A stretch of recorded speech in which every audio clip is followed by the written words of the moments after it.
Let's get right to that developing story this morning out of North Miami Beach, where police are investigating a deadly shooting. Breaking off the top, a shooting investigation underway in North Miami. It's happening now in Northwest 120. Now we are following breaking news out of North Miami, where police now tell us they're investigating a deadly triple shooting. CBS. The Other Side of the Bridge presents Johnny Charles and the North Miami Terrorist Boys.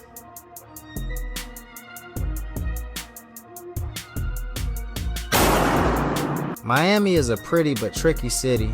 Palm trees, beaches, all that. But if you're from the east side, Little Haiti, Miami Shores, North Miami, NMB, you know there's another Miami. A cold one.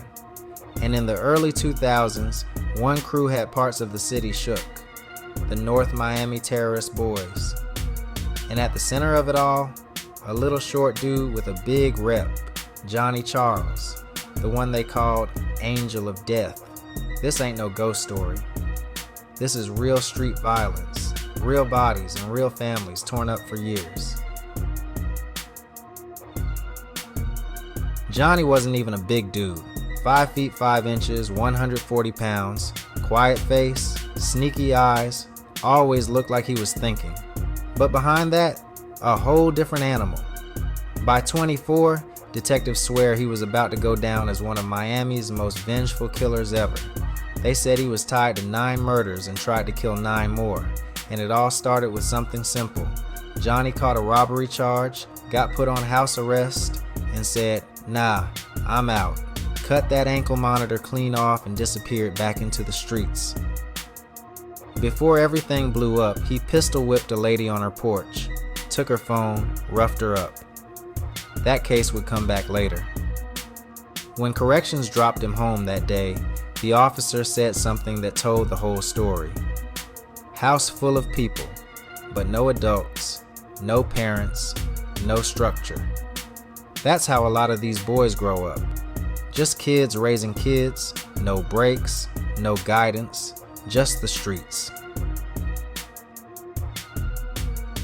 A few weeks after Johnny cut off the ankle monitor, the streets got even crazier. January 29th, 2002, Johnny's younger brother Mario gets shot in Little Haiti. First at noon, dozens of yellow bullet markings cover a street after police say 2 people were shot. Police say 2 men were shot and one of them died. It happened last night in the Little Haiti neighborhood in Miami.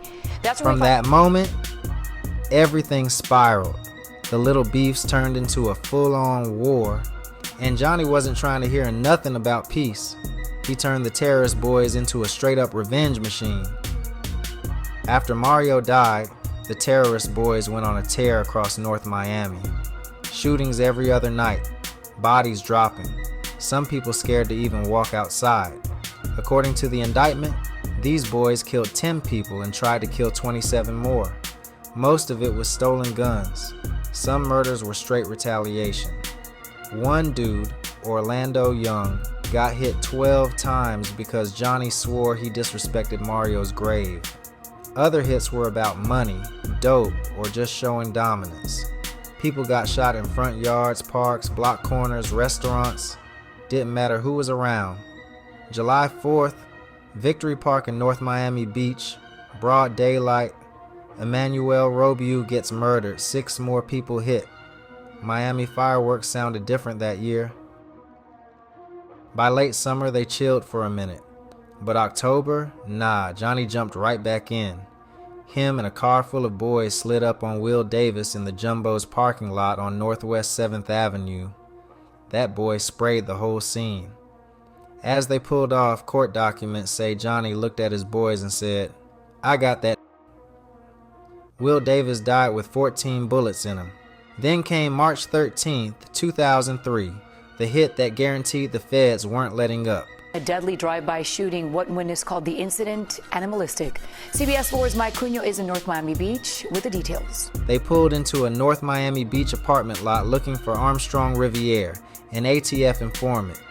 They let loose 16 shots. Killed him right there on the pavement. A woman was just walking with him. Not in the gang, not in the streets.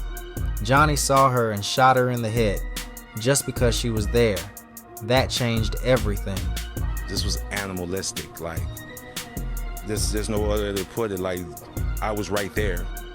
Says he witnessed the drive-by shooting that left one man dead and a woman injured near 100. That's when the case stopped being street beef and became federal business.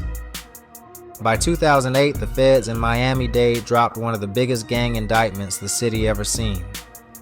5 members of the terrorist Boyz charged with 9 murders. Johnny Charles, Angel of Death; Benson Cadet, Max Daniel; Frantiz Jean-Marie; Robert Saint-Germain. Saint-Germain folded early, pled out, got 12 years. The others stayed fighting their cases. Jean-Marie's trial alone took years, millions of dollars, and a jury that had to listen to 24 different crime scenes. He was convicted of the murders of Riviere and Adams. The rest, Charles, Cadet, and Daniel, still waiting to see if they go down for life or death row. You hear about the bodies, the beefs, the guns. But Miami family's been dealing with the pain long after the news cameras left.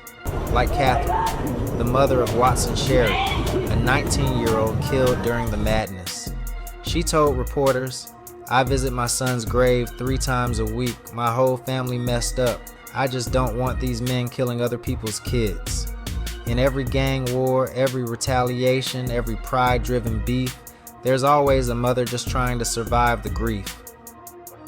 The terrorist Boyz weren't the biggest gang Miami ever saw, but they were one of the most feared because they were young, wild, and had nothing slowing them down. No OGs, no guidance, just revenge, pride, and guns. And in Miami, when them 3 mix, everything gets ugly fast.